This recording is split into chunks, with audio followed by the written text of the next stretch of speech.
Hello, everybody. Welcome to today's current seminar. Today we have one speaker, one talk. Our speaker is Marius Zeinhofer. He will be giving a talk on KFAC for pins. Dr. Marius Zeinhofer received his PhD from the University of Freiburg, Germany, where he researched multi-physics models for bone growth under the supervision of Prof. Patrick Dundal. He then served as a postdoctoral research fellow at Simulia Research Laboratory in Oslo, Norway, focusing on scientific machine learning with Professor Kent Andrew Mardell. Currently, he is a researcher at the University Hospital Freiburg, specializing in AI for healthcare. His ongoing research interests include error analysis and optimization of neural network-based methods for solving partial differential equations. With that short introduction, the floor is yours and you can start your presentation. Thank you so much for the introduction. I'm very happy to be here today and present work of the last year, maybe. So before I give some more details, this talk will mainly be about optimization for physics-informed neural networks, but also for broader classes of models. So, okay, yes. So in the first part, before I get into KFAC, I will have a rather lengthy introduction where I try to explain why we look into this KFAC approximation. And this will be about optimization for SciML with a function space perspective. And what we are going to do is we start with an infinite dimensional optimization, a function space optimization algorithm, which we will then discretize in the tension space of neural networks. And that will allow us to develop optimizers that provably mimic function space dynamics. And we can understand existing algorithms within this framework, and also we can design new ones. And then the second part will be about how to scale these optimizers. And KFAC, Kronecker factored approximate curvature, is one way to do that. It leverages the Kronecker structure of the derivatives of linear layers within neural networks. You will see later. So now let's start with the function space optimization part. Scientific machine learning and optimization of scientific machine learning, when I say that, I mean this in a broad sense. Could be operator learning, deep O-nets, other types of neural operators. It could be variational Monte Carlo methods for solving Schrödinger's equations. It could be physics-informed neural networks. It could be the deep Ritz method. Essentially anything that involves PDEs and neural networks. So when I think about this, I think that the PDE term appears in the loss function, versus the loss function is just L2 regression, which would be a standard deep learning setting. And an observation I have made, and many others too, is that introducing PDE terms into the objective functions, while of course very important to do so and to model physics, can complicate the neural network training and often complicates neural network training.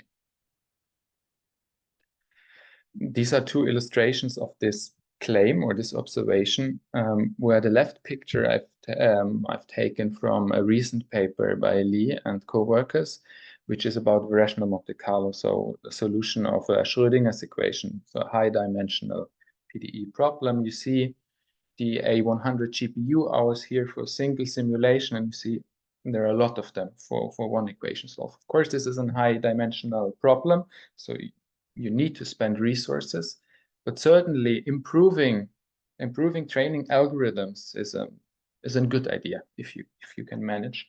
On the right-hand side, this is from our paper from last year, from the Ian natural gradient descent paper for pins, where we look here only into gradient descent and atom for a very simple Poisson problem. And you see that you need a lot of iterations, and accuracy after a while plateaus. And you can wonder why. And so there are challenges in the optimization of SciML and neural networks in this context. And here I've collected some of the potential challenges, try to pinpoint them. There are certainly more, but the first one I want to mention is the ill conditioning due to the partial differential operators in the loss function. This is the decisive difference from a standard loss. And if you are naive and you say, okay, I just want to minimize quadratic function, then of course it's no neural network, but just to gain an intuition, and you look into the convergence rate of a standard gradient descent, you would get this expression here. So theta star here are the learnable parameters. It's just your vector that minimizes the quadratic. And I look at the difference in the loss. And you see this term here that tells me how fast this is. And it depends on the condition number of the matrix A. So if that condition number is big, then the convergence is very slow. And this is something which you can hand-wavedly expect in loss functions that involve PDE terms, because we know discretizations of differential operators can lead to very, very ill-conditioned problems. Then there are other things that I want to mention. High frequencies are difficult to resolve, so you need certain tricks, especially in pins, or if you have multiple terms in your loss. You need to take care that you balance gradients in a good way, and there's a lot of work been done in this direction. So looking at all these problems, what I, for this talk, want to propose is abandon first-order optimization and exploit the geometry induced by the PDE operators. And I want to walk you through what this means. So let's start very abstractly. We are given an abstract problem. That means for me, we are given a Hilbert space H, and we're given an energy, a functional on that Hilbert space, which takes a function. The members of the Hilbert spaces are functions to the reals. And let's say we want to minimize this E. Then what we propose is to first optimize. So then you look into this E. It will become clear in a moment what this is, because we are going to walk through an example. Then depending on the properties of this E, we decide for an appropriate iterative algorithm in function space. So we're just updating with some directions of the standard iterative algorithm. And then only in the last step, we make this here. This is not computable. This you cannot implement in a computer directly. Only in the last step, we discretize, and we discretize via projecting the update directions on the tangent space of the neural network ansatz. And I think now is a good time to give an example. So if you want to read more about this framework, we have a recent position paper at this year's ICML, which walks you through this whole framework. And you'll see also a little bit more in this talk. Now a concrete example. Suppose we start with this PDE, Poisson's equation.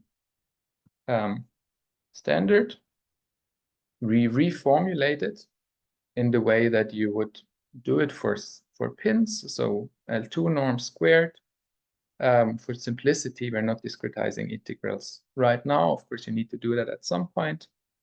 So here you see what I mean by E from the previous slide. E is just dysfunctional. So far, you don't see any neural networks. The Hilbert space in this context would be the H2 space, the Sobolev space with two weak derivatives. No neural networks.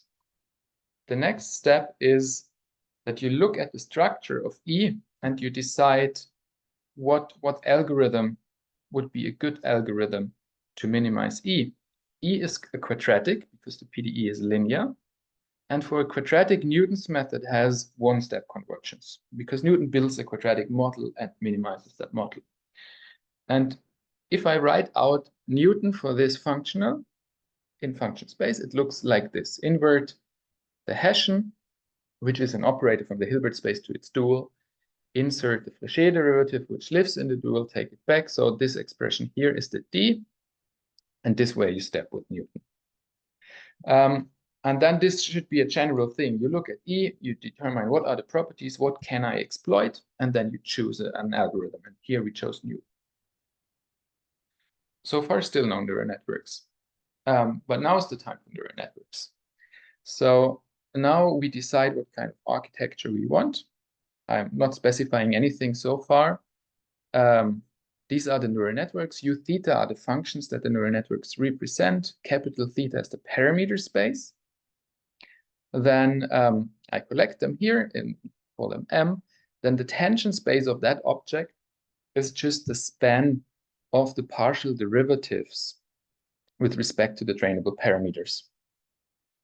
And the loss function is just insert a neural network, and now I have something computable here. And the next step is the discretization step in tangent space, because this here is a vector space. And I use these spaces. So I'm at a parameter theta, I use the spaces, I discretize the second derivative, which appeared in Newton's method, in the way you would discretize a bilinear form in a Galerkin method, just that the vector space is this. The loss function, here it should be a gradient, I'm sorry, is discretized in this way. And then you arrive at an optimization algorithm. This is Newton, but discretized. Here you see this matrix G. This is what we get back from discretizing the second derivative. And this here is the Euclidean gradient of the loss, what you get back from an autodiff. And I introduced a step size here. And if we make that concrete, these abstract objects, how that matrix G looks for our specific example of Poisson's equation, and then this I have written out here. It looks like the bilinear form that you would expect for this kind of energy, the two Laplacian terms and the boundary term. And then you insert your basis functions from the span here. And if you do that, Marius, can I ask a question? Of course. Because see, G is now the hedge, and if you had started with the variational form, the Poisson equation. Yeah, with Dirichlet's energy. Yeah, you will be in H1, and then you will have also only first derivative, first gradients instead of hedges. Why didn't you do that? We also did do that. But is there an advantage? Is there an advantage or disadvantage? So in our experiments, both worked well. So what you're referring to would be what people call deep RIDS, right? So with deep RIDS, we observed that we need to be much more careful with the integral discretization here. We need much more points to optimize the deep RIDS to a good accuracy in comparison to pins. Okay. Because there is a paper somebody from Stanford showed to here in the Crunch once. They were comparing deep RIDS with if you look at the convergence rates, theoretical convergence rates, and also the one in practice, it turns out that deep RIDS has a lower convergence rate than the pins, because which is the strong form, it's an H2 form, it's an H2 versus H1. Yeah. So if you can actually do the estimates, you find that although at first you intuitively think that the deep RIDS method is more accurate, but actually it's not. The convergence rate is I think it's 2s minus 2 versus 2s minus 1 or something like that. But it's you can prove the. Yes. I think I'm actually familiar. I have it in my class. Yeah. Yeah, I'm actually familiar. I'm not sure if I'm familiar with the work you were referring to, but I think it depends on many things. If you need, for example, from the math penalty, from if you need a penalty method in deep RIDS, then you also make a model error because you're solving a Robin problem instead of a Dirichlet problem. So there are many things that play here. But I agree, if, for example, you have exact boundary values in a pin formulation, then you get H2 convergence. Yeah. That's correct. Thank you. But okay, yeah, this would work. This would work in the same way for a rational formulation. Everything stays the same. E in the beginning was abstract, so it's very fair to do that as well. So, and if you do that, but for a pin, for a Poisson, say, then you arrive at, and this was the topic I talked about here in the seminar last year. This gives you back what we called back then energy natural gradient. It's still called energy natural gradient. But what I just showed is a different derivation of it, which generalizes to different algorithms. And what I show you here is that, and this is a Poisson problem, it converges very fast in few iterations, and it can reach very high accuracy. And again, I've repeated here the algorithm, the matrices, and compared to... And just so that we understand, these Laplacians are computed using automatic differentiation? Yes, yes. The Laplacians are computed using automatic differentiation. You do that in JAX or you do it in PyTorch? Both. I will talk much more about how we compute them. Okay. And that would be, there we have a PyTorch code, just because one of my collaborators is very good in PyTorch. For these experiments I'm showing here, then it's in JAX. Okay, thank you. Yeah. So we compare here, in this picture, we compare Newton and ENGD, because we derived this method from Newton in function space, so it felt correct to derive it to Newton in parameter space, which are actually two very different methods. And it can converge very fast and to very high accuracies. You need to enable double precision. That's crucial because you're inverting a matrix here. So I think there can be many questions at this point. What is the cost of this method? Can you scale it, and so on? Everything I will talk about later. And these are very good questions. And later, if there are questions, then you ask them. Now I just show some more numerics just briefly, because this, what I showed you before, was just for Poisson's equation. So we thought, let's test it for a number of equations. First, for linear equations, we did elasticity, Darcy's equation, a parabolic, a hyperbolic, Stokes, transient Stokes. All of them we did in 3 spatial variables, and if it's an evolutionary equation, then time was the 4th dimension. And we use the same method as I just show you, and we can get quite good errors. So we can reach 10 to the -6 in some equations, sometimes maybe less in H1. Stokes works well. One word of a warning: multiscale and high frequency solutions are not automatically solved. So we believe, while this ENGD is a very good method, it does not resolve the multiscale and high frequency problems just like this. So at the moment we are working on incorporating domain decomposition techniques to tackle also this in the ENGD framework. This is an example for a problem with a corner singularity. Although we remove here the singularity, the solution that we actually learn is still in H2, but not in H3. So it's a smooth solution, but not very smooth, and it still works relatively well. So far, these were all linear equations. And I just want to briefly mention what happens if you turn to nonlinear equations. For nonlinear PDEs, if you use the PIN formulation, so the least squares formulation, then you arrive at a non-convex objective. Non-convex now with respect to the function space. Neural network optimization, of course, is always non-convex. But the function space for a linear PDE is something convex. So non-convex here refers only to the function space. And then we experimented with Navier-Stokes equation. Here's also a recent preprint. And here we found that ENGD, so Newton's method in function space, is actually not the best choice. So Gauss-Newton in function space, so just a different infinite dimensional optimization algorithm, works more reliably. And so currently we're still fine-tuning our Navier-Stokes results and working on Fokker-Blank equations in log space. But there are here 2 papers that have the full story.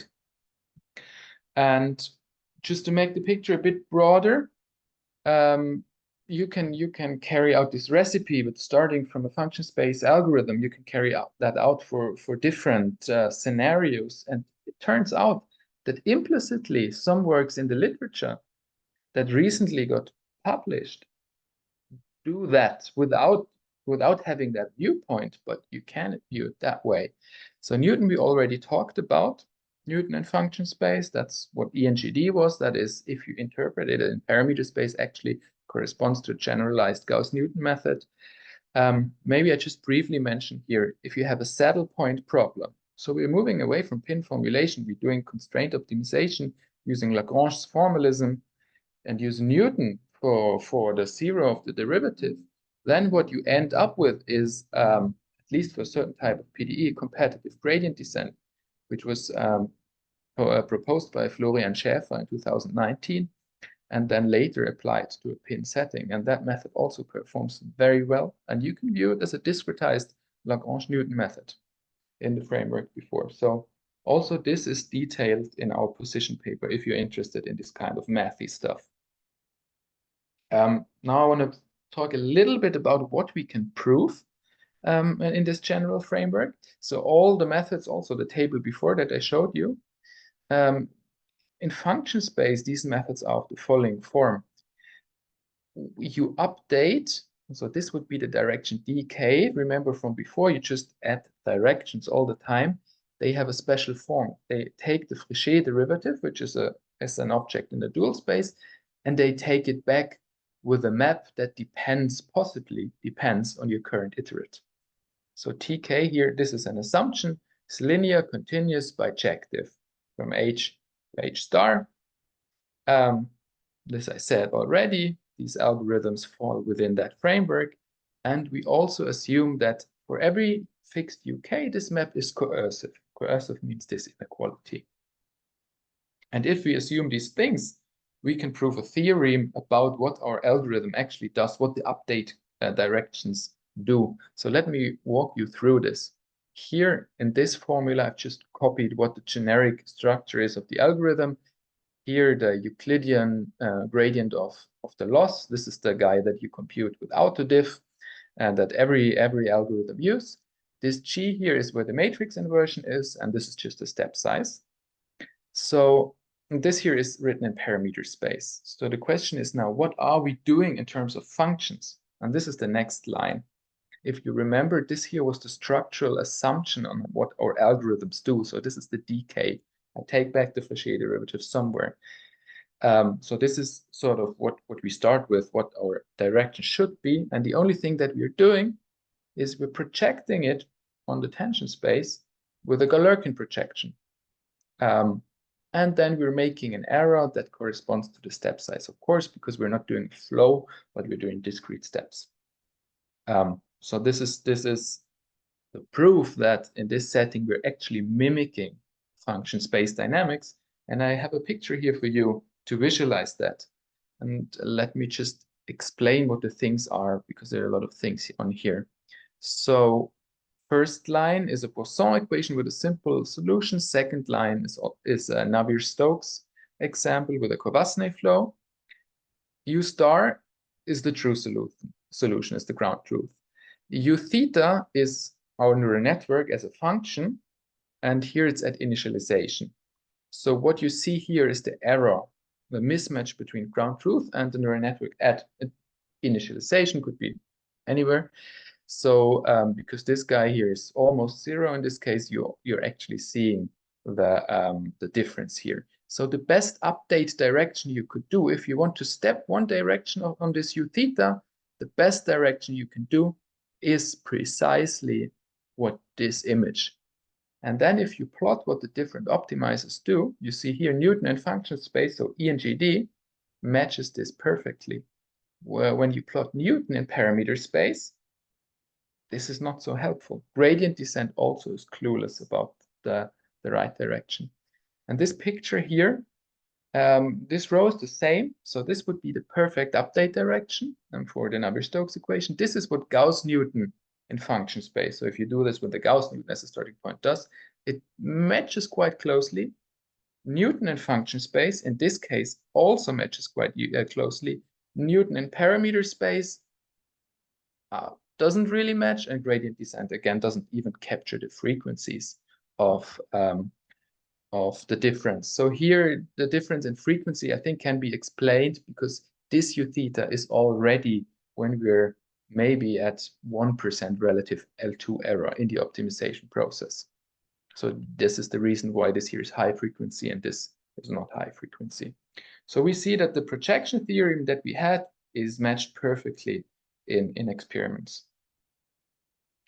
And just to wrap up all this function space perspective, I call this all the previous slides in one. What we did is all the designed methods that I showed you are of this one form: Euclidean gradient, matrix inversion, stepping, and that's it. But what it is all about is the choice of the matrix G.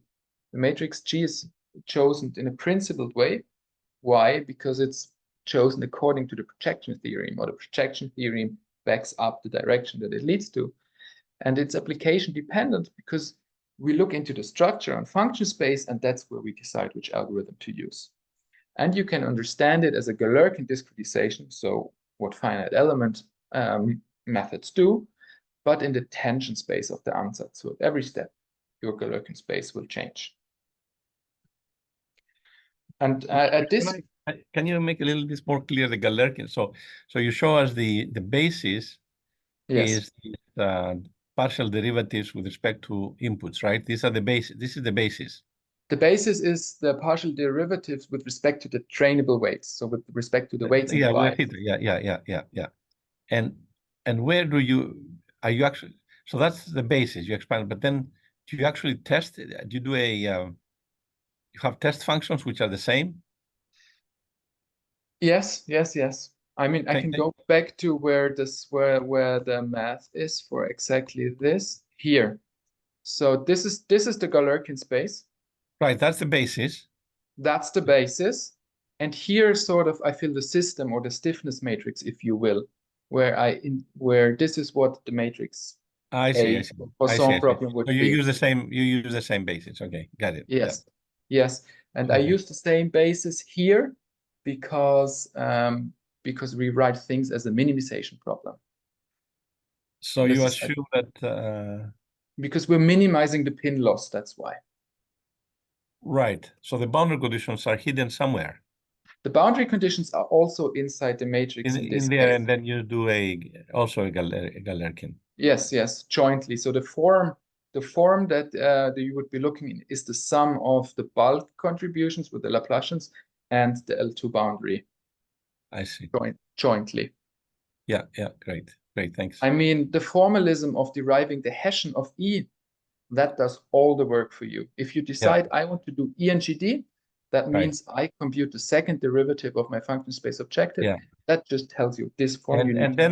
And then you didn't break down the cost, but there is some computational complexity, significant computational complexity. Oh yes. All this in setting this up, right? That's yes. Oh what yes. I catch Most definitely. Most definitely. Yeah.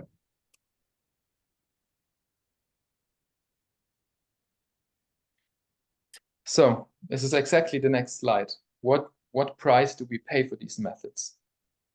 And here I've written it out explicitly in every step of E and GD. And now I take E and GD just as one example of all this family of methods. The following matrix needs to be assembled and inverted, and at every step. So here, look, this is exactly what we had on the previous slide. I and J, they go through all trainable parameters. And this gives you a dense matrix. Our empirical investigations show that it's typically rank deficient, at least numerically. Maybe you can prove something about this. I don't know at this point. And it's certainly ill-conditioned. So the matrix is really bad. What can you do with that matrix? So if our networks are small, then we use an SVD-based solve, because that's a direct solve. Really, the matrix exists in your code, and then SVD works relatively well. But of course, this is a naive way to do, and it doesn't scale. If you want to scale that, then I would say 10,000 parameters maybe you can do with a good GPU, but not much more. So what are our options here to scale this? And there are options, and I walk you through them now. So what you can do is, because this here is the system that you need to solve at every step. You can see if you can compute matrix vector products. So G theta times a vector V. And that actually can be done, and you can compute a matrix vector product with a comparable cost to a gradient evaluation. Maybe it's double the cost of a gradient. I would need to look this up, but you can use CG and iteratively solve this equation. So at least you do not run into memory issues anymore, because this is roughly as costly as a gradient, and it also has roughly the same memory requirements. You can scale your parameter space now just as you could before with pins. Always, if you can compute a gradient, then you can compute matrix vector products. This works nicely in checks, but also in PyTorch with JVPs and VJPs. But you get also a big drawback. CG iterates for a long time because of this matrix. This matrix is ill-conditioned. So it works, but it's not yet satisfactory. But it's a starting point. Then a different angle of attack is to derive cheap to invert surrogates for this matrix, so approximations. And this will spend most of the remaining talk. And what we will do is we will look into derivatives of the linear layers of the network, and these will give us Kronecker structure, which we can then exploit to build an approximation to this G. This will be covered in details soon. And of course, you could also combine both of these ideas. You use an easy to invert approximation, you use it as a preconditioner in CG for a matrix-free solution. We are currently working on this. So to my understanding, these are the options you have to scale.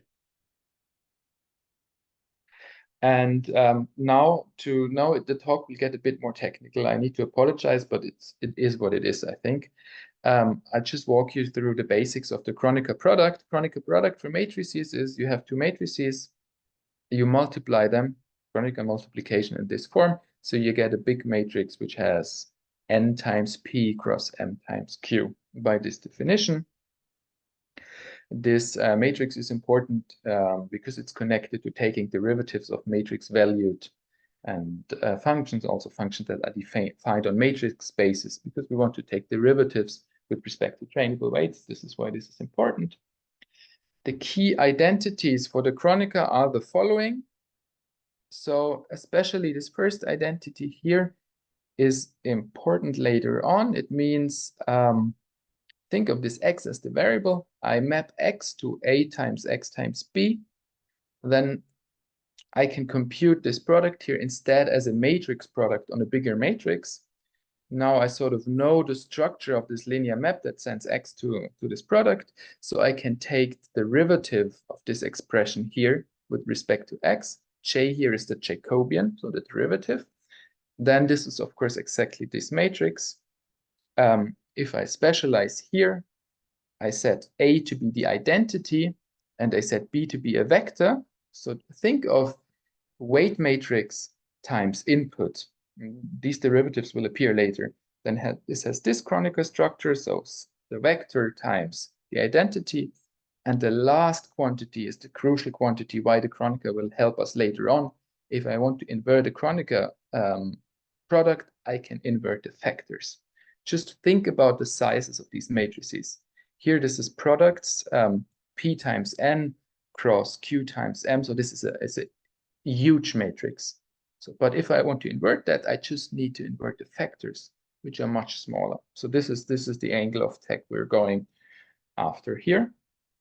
And now I want to recap what KFAC, what that algorithm or that approximation does in the standard L2 regression setting, because this is a well-established field. This is from the deep learning community, and this is where we're going to borrow ideas. So say we're doing a simple L2 regression with our network, and this is our loss function. Then we want to apply our ENGD to this, which is actually nothing but natural gradient descent with a Fisher information matrix, and also precisely coincides with Gauss-Newton. Then the matrix G has a relatively explicit form. It is the product here of these Jacobians with respect to this is the neural network. This is a Jacobian with respect to the trainable weights. So this is how the matrix looks for this case. So if we want to understand the structure of the matrix, we need to look in detail into these Jacobians. Before we do that, we already do one approximation. We think of our parameters as different layers in the neural network. You see it here, first parameter and up to the nth layer. So we're only taking derivatives here with respect to these blocks that correspond to the layers. So this means we're only approximating this matrix with a diagonal matrix with relatively big blocks. And then again, this formula holds. If I look into the Lth block, then I just need to take the derivatives with respect to theta L, which is one weight matrix, one bias. And then I need to give Marius, some...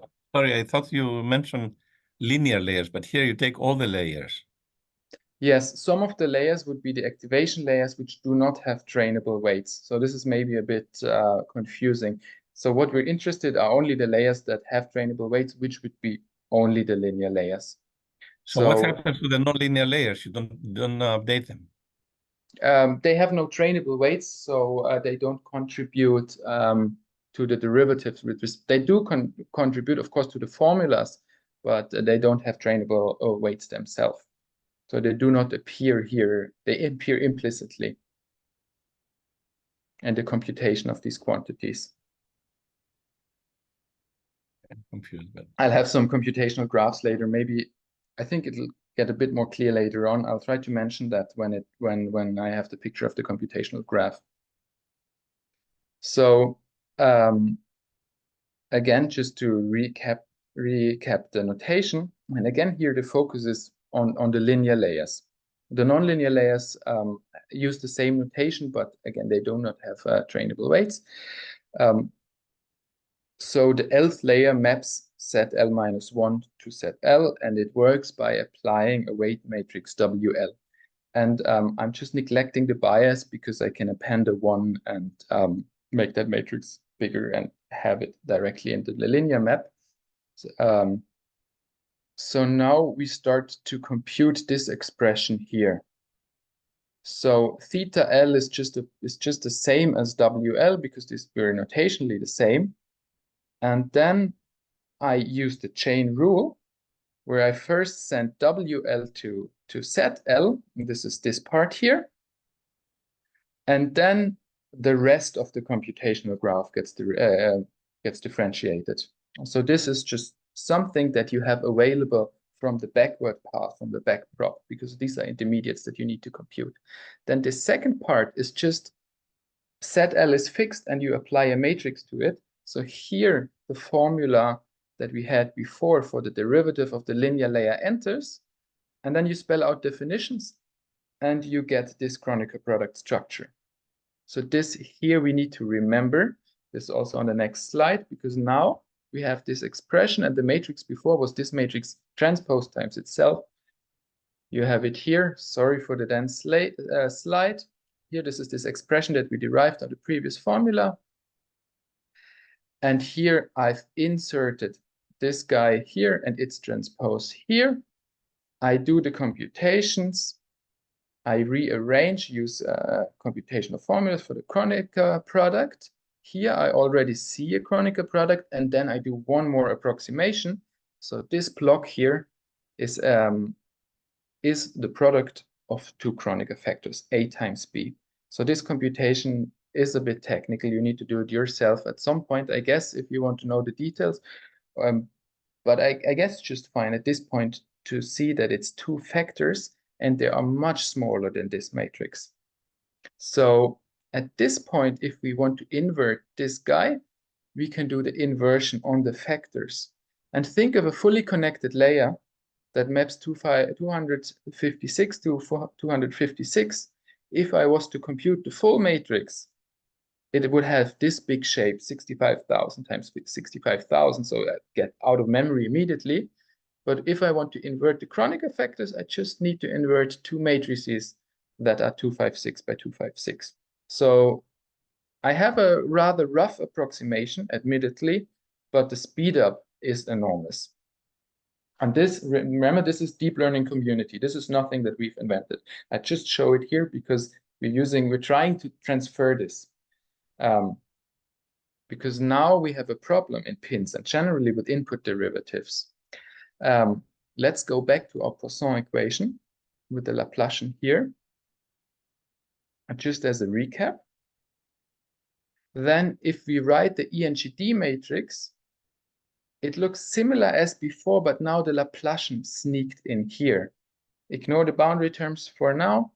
Focus on this term here. Before, when we did what the deep learning community does, the Laplacian didn't appear, but now we have it. So now we need to take care of these extra derivatives. But the structure here is much less transparent because of these extra derivatives in there. So when we first tried this, we were stuck for quite a while here at this step until we changed our view on automatic differentiation. So this is why now we need to make a detour to forward to Taylor mode automatic differentiation. And before we start the detour, I just want to recap what is our goal now. Our goal is to compute input derivatives in a smart way, which also later on lets us identify this structure here. Essentially, we just need a smart way to differentiate that and see the Kronecker structure. So again, this is technical, I apologize, but I don't really see a way around the technicality. So this again is our network with L layers. And we want to compute these three quantities, say for Poisson equation. Maybe for Poisson, we don't actually need the gradient, but we will need it in the computations anyways to compute the Laplacian. So I think we have two options. There are more options, but I think two options that are relatively easy in the workload on the implementation.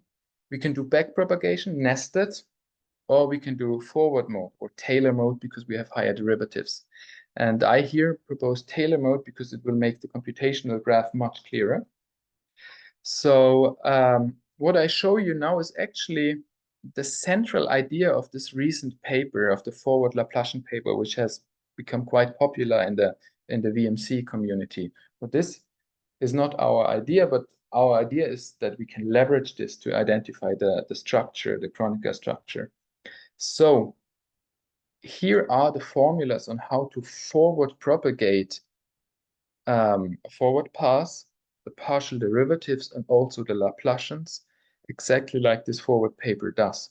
So you have a bigger computational graph. Let's start here. We have Z0, so our input.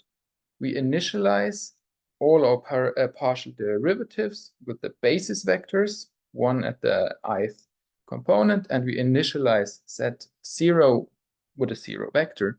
And then we go recursively through, and this assumption is it's an MLP, we go through the MLP. In a linear layer, we step like this, we apply the weight matrices. Again, bias is just ignored for simplicity. And here you also see the nonlinear layers. The nonlinear layers work like this. And so here you see the importance of the nonlinear layers. The nonlinear layers contribute crucially to the computational graphs, although they don't hold trainable parameters themselves. And I have here a visualization of the computational graph. So this is what we initialize. Here the gradient stands for all the partial derivatives stacked under each other. And here the Laplacian, and you see the dependencies. First layer is linear, so this is a matrix multiplication. The second is then the formulas for the nonlinearity, and you see here cross interaction. So this is the graph.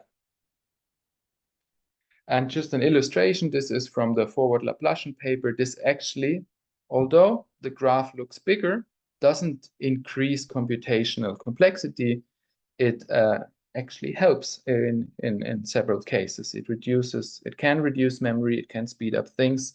The comparison is not always that clear, and we're working on making that more clear for certain PDEs at the moment. But just for you to know, it has the same complexity, I think, in formulas, but sometimes the constants are better for the Taylor mode. So how does this help us? Now I want to get back to the matrix and how we can compute that matrix in here. So now we have a different computational graph. We can do a different factorization of parts of that graph.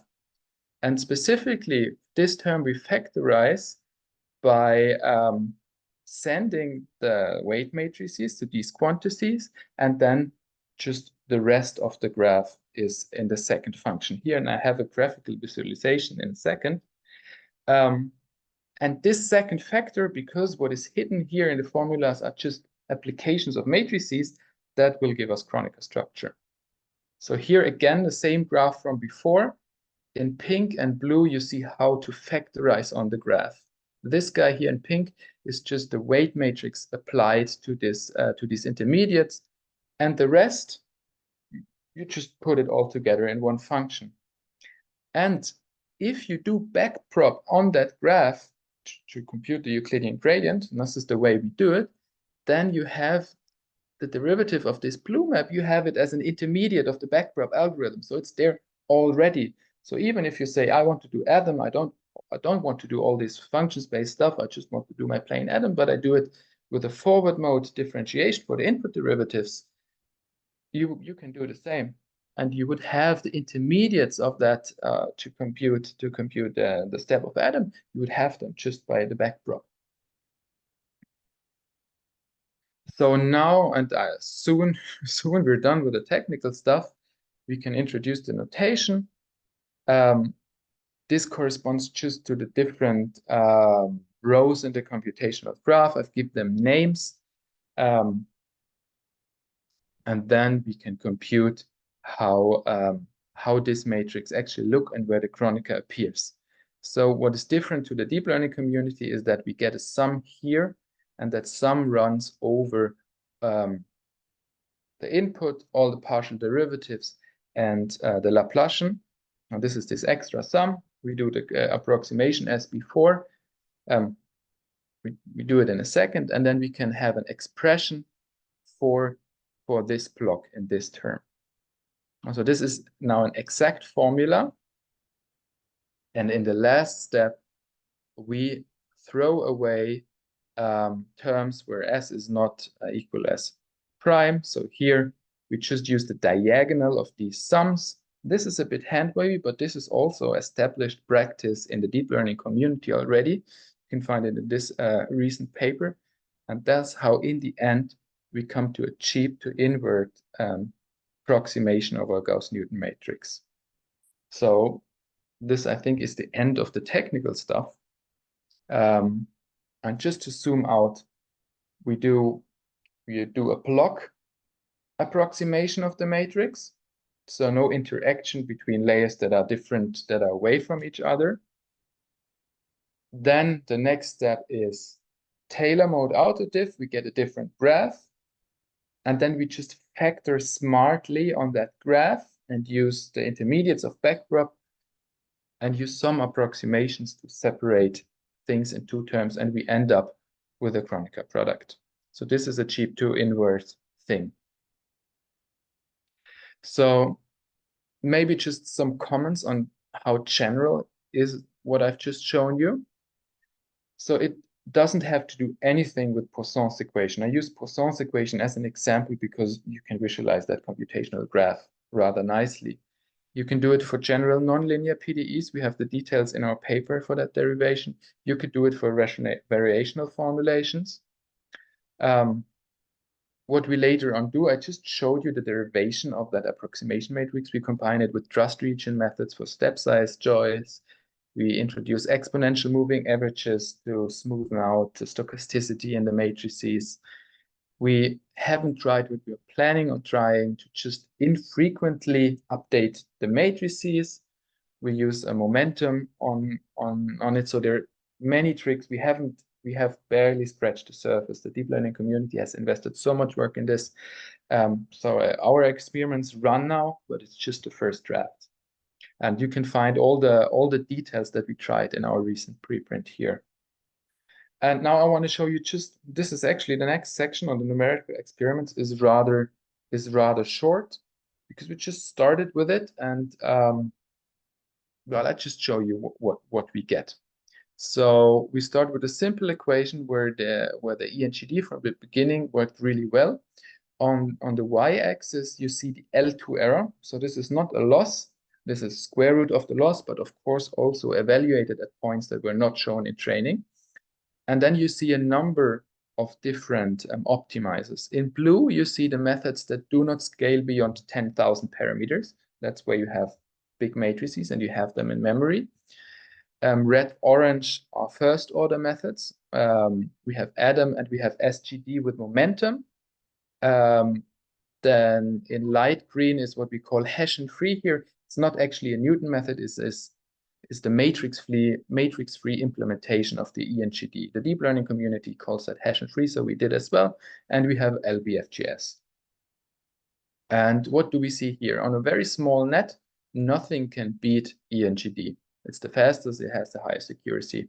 Our approximation doesn't come close. So we report here time over error. On a bigger net, still same equation. Our methods. So here in black, these are the KFAC methods. Because of all that bells and whistles on top, we compare two of the possible choices. They perform rather well, especially they're much better than the first order methods, but they also beat the matrix-free implementation, and they beat LBFGS, also for 100,000 parameters. So then we did that for a 5D problem, a heat equation, still relatively simple, and you see a similar picture. In a small regime, nothing can beat ENGD. Gets the highest accuracy fastest.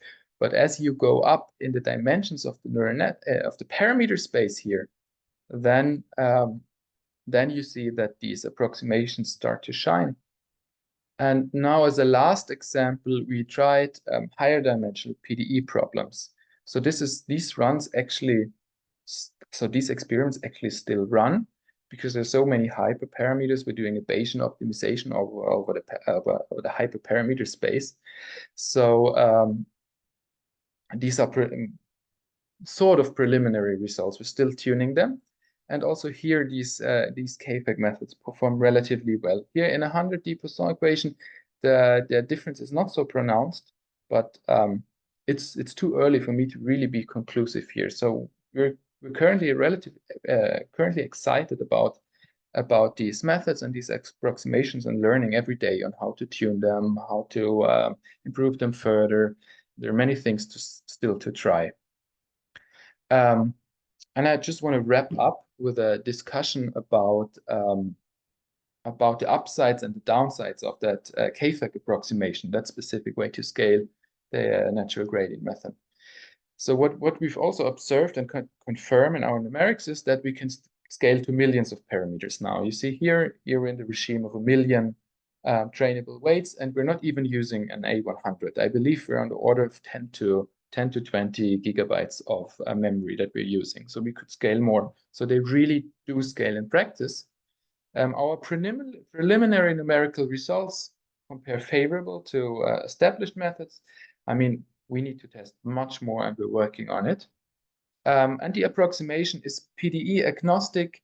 Well, maybe PDE agnostic is not actually the right word, but it does work for general PDEs, for nonlinear PDEs, even for variational formulations. So you can derive a similar approximation also in relatively diverse settings. But there are also some downsides. I mean, our numerical experiments are at an early stage. It's not conclusive yet. The paper is not published yet. And the KFAC approximation is architecture dependent. So it's rather complicated to implement, really. So so if you do that, it's not just a quick throwaway implementation, but it's a lot of work to test that and make that run. So just to be open about the upsides and the downsides. And then I have just 2 more slides on things that I think are interesting, that I think are good for future research.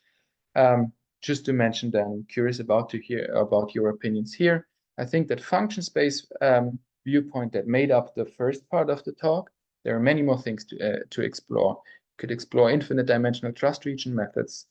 You could look into operator preconditioning approaches for multiphysics problem. And also, of course, I'm interested in the theory, how to separate convergence theory for these optimizers, separating function space and parameter space. And then on the KFAC, there's still a lot of work to do. Can we use it as a preconditioner? Unclear, not tried out yet. I think it's really, because it's so complicated and takes a lot of time to implement, I think it's best suited for high dimensional PDEs, where you really want, where the effort for single PDE is really justified.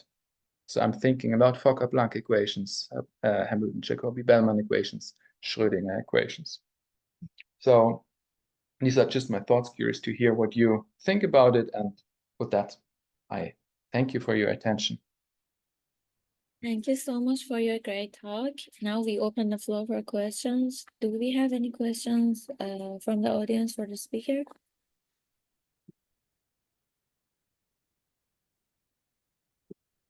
Hi, Marius. This is Raj from Brown. So excellent talk.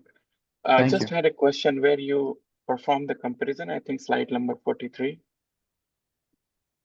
Yeah, 43 or 42, something, if you go back. Yeah, this one. So here you compared against the Hessian-free method. Which method is this one exactly? So it's like LBFGS, but the Hessian compute a different way, or which method is this Hessian-free method? Hessian-free, okay, yeah, the name is misleading. Hessian-free is ENGD, but implemented in a matrix-free version. The name Hessian-free comes from a paper of Martens, where they call it Hessian-free, although it doesn't use the Hessian matrix in parameter space.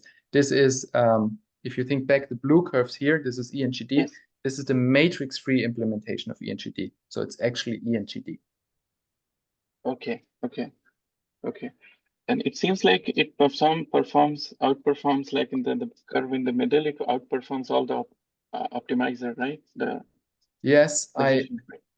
this is a Bayesian optimization over the hyperparameter space. So these curves typically still change a little bit. And I think the most recent one, the KFAC, is a little bit better. But yes, sometimes it's actually really good. Yes, sometimes. So KFAC is not necessarily the best all the time. Yes, yeah. Okay. And this is all the experimentation you have done even with LBFGS with one GPU, right?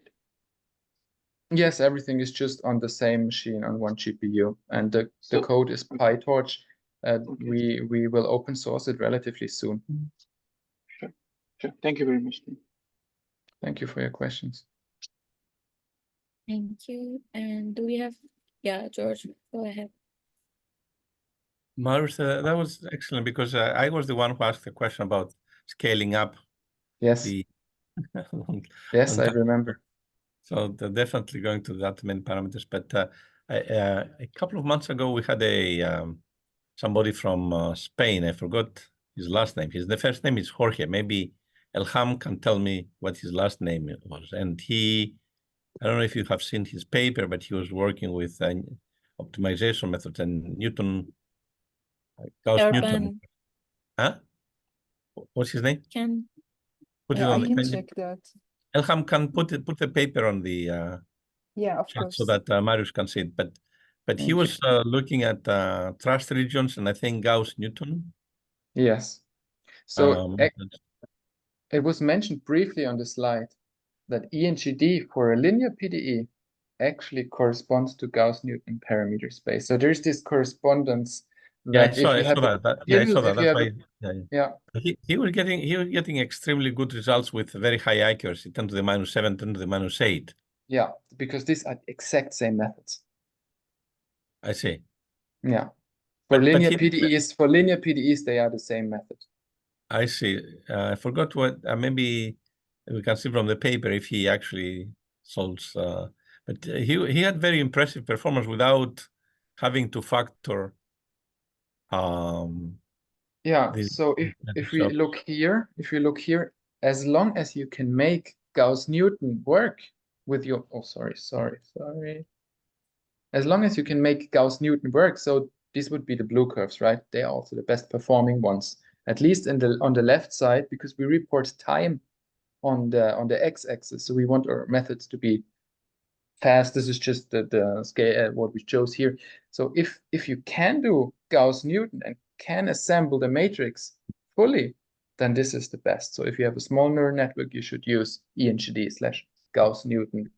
I mean, this depends on the PDE setting, but this is, I think, why he got so good results, because he must have been in regimes where that was still feasible. Yeah, I see. If you open the PDF, you will see that he is working with very small networks.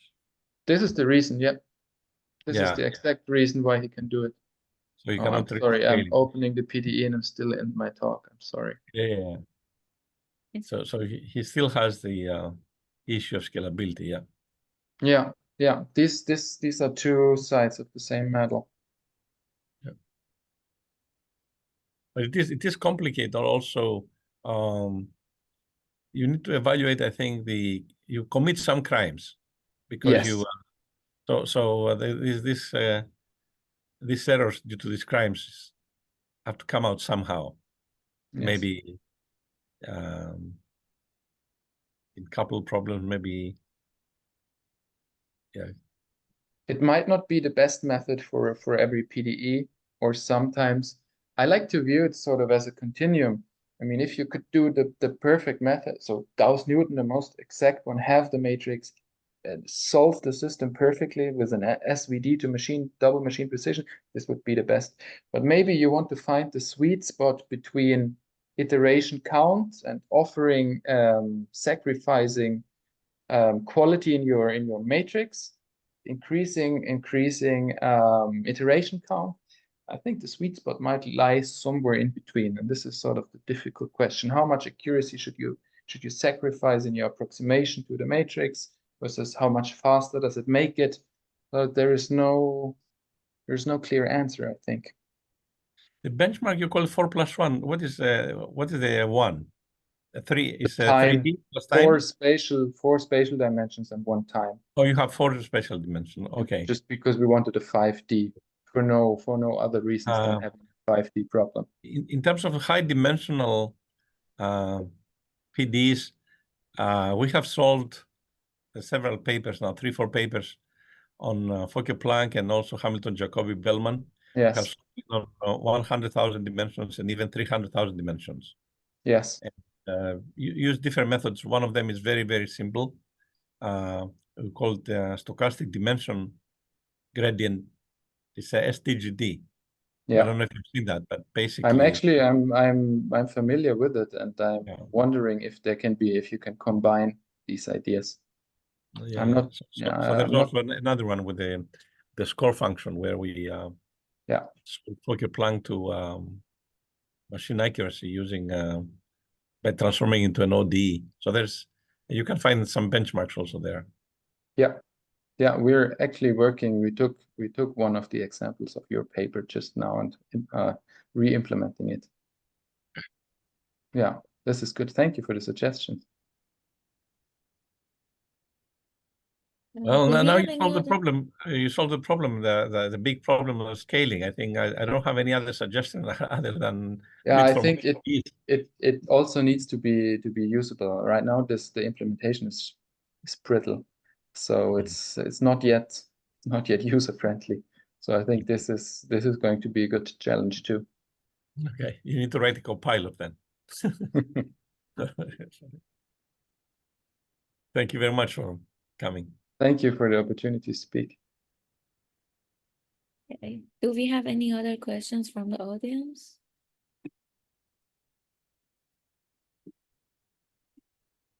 I believe there is no more questions. So thank you for your time today and for your great talk. Thank you, everybody, for joining us today. Now it's time to close the session. I hope everybody has a great weekend ahead. Bye. Thank you. If anyone has questions later on, just send me an email. Bye-bye. Bye.